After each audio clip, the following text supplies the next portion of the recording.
there's a lots of different ways that you can feel as a fan after your team loses in the playoffs. And obviously, like losing in the wild card series is very different than losing in the league championship series or something of that nature. Um, but I will say, and it's not just because obviously I'm a grown man and not a 12-year-old child anymore. Like when they lost, I just kind of shrugged. And the reason that I kind of shrugged was I I feel like this team exactly achieved. Like they were widely Yep. predicted to make the playoffs. They were mostly predicted to not do much. They maybe went around. We were here about a month ago talking about what we saw. If the Yankees and the Red Sox met in the postseason, and I think myself, Mike, and I can't remember who else was on the episode with us. We seem to be mostly in agreement that whoever has the home field advantage is going to win that series, and that's ultimately what happened. Um, but I think the other reason I kind of shrugged is like this was uh, even even for a successful Red Sox team, this was not like the building of something new, which you would often think it was if you're making the playoffs for the first time in 4 years.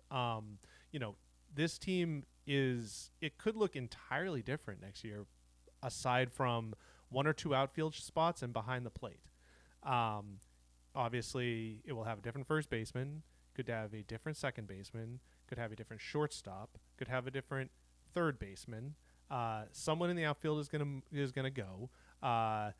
Portions of the rotation, led by Giolito, are going to be vastly different.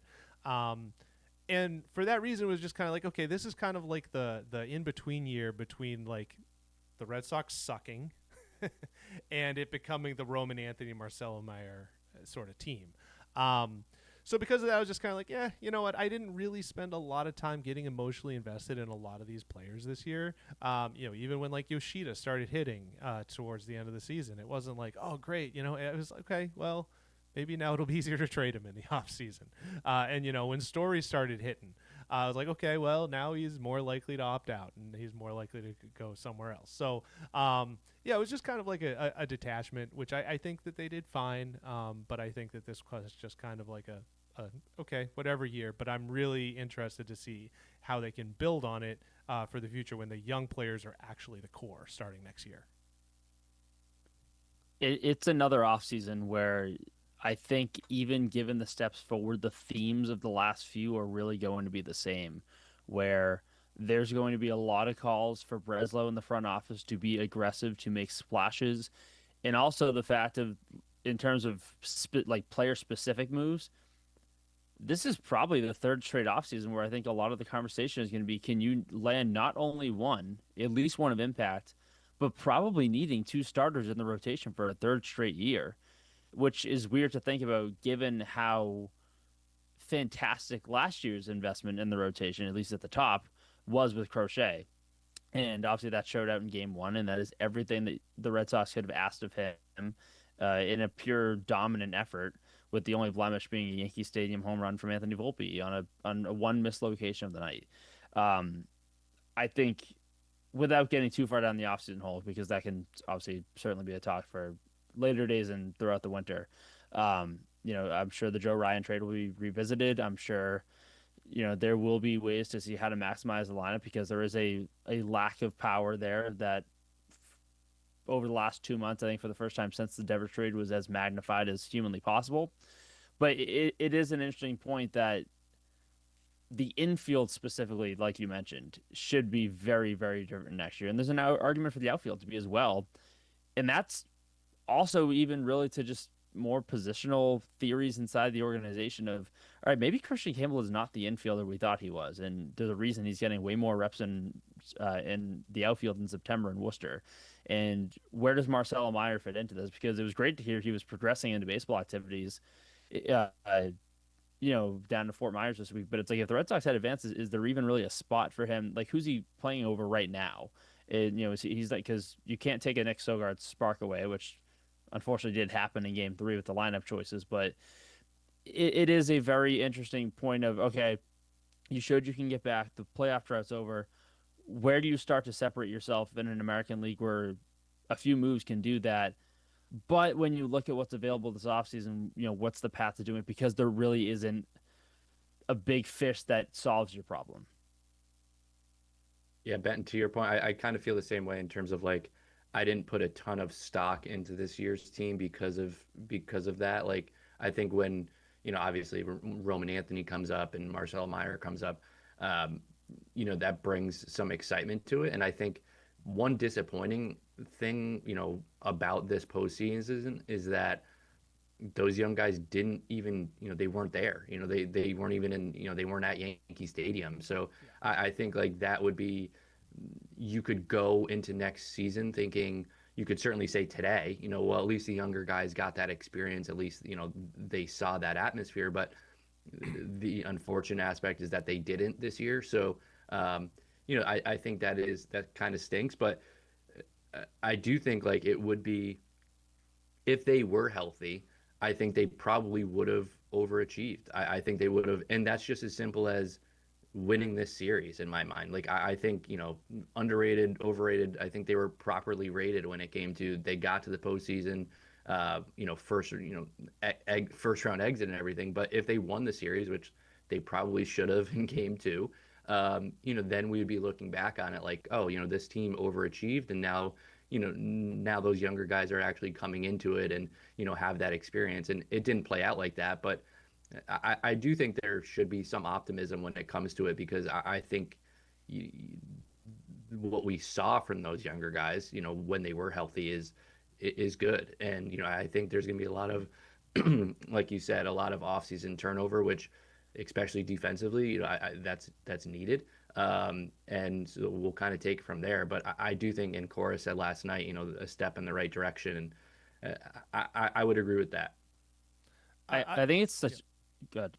Oh, I was just gonna say, on the Giolito front specifically, I don't think that he was a loss at all for this. I honestly think if he had played last night, would have been a absolute bombing, because his home run penchant, I feel, would have been played very poorly in Yankee Stadium against Aaron Judge and Giancarlo Stanton. I think they were fortunate. Connolly early was able to get them to just 4-0. Mhm. But yeah, so like when it comes to the young players, I mean, even if you just get, you have Campbell or Anthony or Meyer healthy enough to get a couple at bats. Like what's one of the common threads going back to '04, right? '04, you had Kevin Youkilis, who was a bit part in '04, but he was kind of like there, and then he was a key part in '07. In '07, you had kind of like John Lester, who was part of that team, if I recall correctly, and then he was a key part in '13. And 13, you had Xander Bogaerts, right? If I'm getting my years correct, he was a role player on the 13 team. Then he was a central player in 18. 18, you had Rafael Devers, who was coming up and getting his feet. So like you were kind of like setting the stage for the next kind of run in a few years. And in this case, I mean, I guess maybe you could make the case for Rafaela or like Abreu, but both of those guys might be traded this Yeah. offseason. Sorry, Tim. I, Go ahead. I no, I think it's like in that sense, the comparisons. I think the best ones are like comparing this to the, especially given now a first round exit, being that kind of 16, 17 era where young guys learned what the sting of a playoff loss feels like, what the adjustments have to be in October, and what the roster improvements have to be.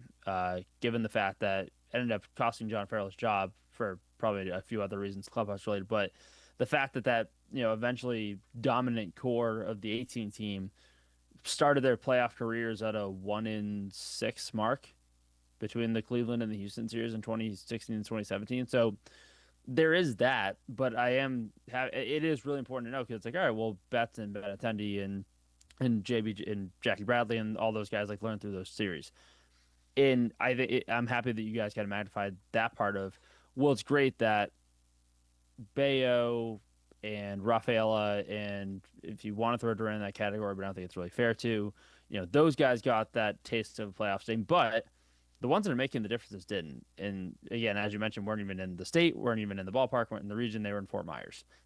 And I think for that reason, one, you do question like how, all playoff experience matters 100%. Like this is a team that needed the series. But at the same time, how much do you build off it, knowing that a lot of pieces that are going to be a part of this future were not there?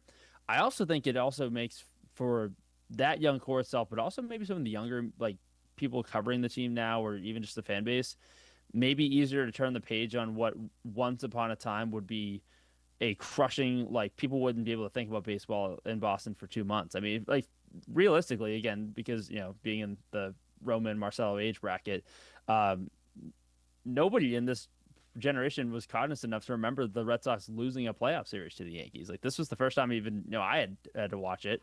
Obviously, again, I was 2 years old when 2003 happened in Aaron Boone, so like that once upon a time would be crushing, and like that would be a narrative for the next 2 months is how did you let a series against the Yankees get away? Um, and while I do think there is a real argument to talk about that part of Game 2 and how the series probably should have been over, at the same time, the Yankees had people missing too. They haven't had Cole the entire year, which I think is a separate conversation of what makes them dangerous in 26. But, you know, with where they're at, it's a weird series to think about. I think there will be a couple days like lingering into the weekend until that Toronto series starts where there will be a wow, we let the Yankees, we had as just completely depleted team still had the Yankees on the ropes, which I think still says everything you need to know about the managers. And there's some different columns going around today that will dispute that. That maybe I should have led with that part grinding my gears, but that was also right before we came on air that those started to file in. But I think it's a really interesting part that because of the youth and the depletedness of the roster, what should be a crushing loss at the heart of what used to matter to the Red Sox, and how the Yankees, how success against the Yankees and offseason moves by the Yankees kind of started to counteract. That process is going to be a lot quicker knowing where the roster was at and kind of what the rosters looked like against each other in this series. Yeah, I definitely I know what you mean, Tim, about the crushing nature of it. I don't think that's going to exist at all. And I think just our our reaction to it right now should kind of say that. Like it'll be talked about on sports radio today, but today's Friday, the Patriots play Sunday, and then you come back on Monday and it's like it never even happened. And it's also there's a sense of like I think from the fan perspective, it's oh we made the playoffs again, and that alone is like a win. And it's just I think that's kind of what the organization has done to the fan perspective over the last few years. Like again, getting to the playoffs is that's something to be happy about. So we'll kind of leave it as that. Whereas, in the past, you wouldn't feel that way. You would think, after a Game 3 loss to the Yankees, in a series that you should have won, you would feel like, wow, we did let that get away, and it would linger a little bit. And I don't think that's going to be the case for this one. And I think there are a few reasons, but one, it's because, as we said, I think the Red Sox properly achieved, and two, the Yankees had bigger goals, and more pressure was on them, and everything like that comes along with it. And so it's not going to linger the same way it probably would have, the last time they made the playoffs. Before I get started, I don't know why I cannot remember his name. What's the name of the guy who started the season as the second baseman for the Yankees? Guy who used to play for the Rockies? Oh, DJ LeMahieu. LeMahieu. I don't know why I cannot yeah. remember his name. I mean, it's not a. I mean, no, his name shouldn't be remembered, but LeMahieu. He got optioned, right? I don't know if he got DFA'd later. Yeah. There was definitely a corresponding move in like later August, I think. LeMahieu. Thank you. All right. I needed his name to continue my point, but We're on the edge of our seats. So listen. Craig Breslow and his defenders have been doing a lot of spiking the football for the last week, especially after they won Game 1. They made the playoffs. They won a game in Yankee Stadium. And there was a lot of replaying and regurgitating of his quote from the Devers trade of, listen, we're going to win more games than we do the rest of the way. And as far as the Devers trade is concerned, for the rest of the regular season, it really bore that out. I think we should probably unspike that football, so do the rewind thing, because last night's game, they lost because of the roster moves being made. I don't want to hear that they were injured, they had injuries or any of that other stuff. Players that they thought would pan out didn't pan out. Just look at the Yankees, all right? Started the season with Paul Goldschmidt and DJ LeMahieu on the right side of their infield. Both of them stunk, all right? So they had Ben Rice, who was able to be a starting first baseman in a playoff series. As far as second base, they had Jazz Chisholm Jr., they had Cabrera, they had Ahmed Rosario, who started last night. Like, they had other players who felt Ahmed Rosario was actually huge for them. Anthony Volpe did not live up to expectations during the regular season, and Cabrera was able to help them right that ship. Their ace Garrett Cole got hurt, right? Their best pitcher, maybe the best pitcher in the American League, coming into this year, and they were able to find other starters. So when we're looking at that, obviously yes, Roman Anthony is a huge loss there, and they had other injuries they had to deal with. But like, that's October baseball, and you need to build your team ready to insulate yourself from those sorts of losses. And it's really hard for me after you just lost to a team that lost Garrett Cole for the season in spring training to be like, oh well, the Red Sox are really decimated by injuries. What are they supposed to do? They lost a guy who wasn't even on the team in April. Like, no, like, build a better roster, Craig, and maybe don't spike the football about trading a guy who, by the way, do you guys know who led the league in OPS this year on the Red Sox among players who with at least 70 games with the Red Sox? Was it Devers? It was Rafael Devers. As bad as Rafael Devers was after the trade, all right, if you took his stats, including from the Giants, and put them on the Red Sox, do you know where he would rank OPS-wise on the Red Sox? Third. Yeah, tied basically for second with Rob Refsnyder, who only hits against lefties. So like, I don't want to hear this this is Craig Breslow's spike the football moment. Like, no, they did. They won. They exactly hit expectations, but there was so much more they could have done if they had a better roster. I was surprised to hear that Felger had that take. I think it was after Game 1 about how the Devers trade should already essentially be cemented as a win.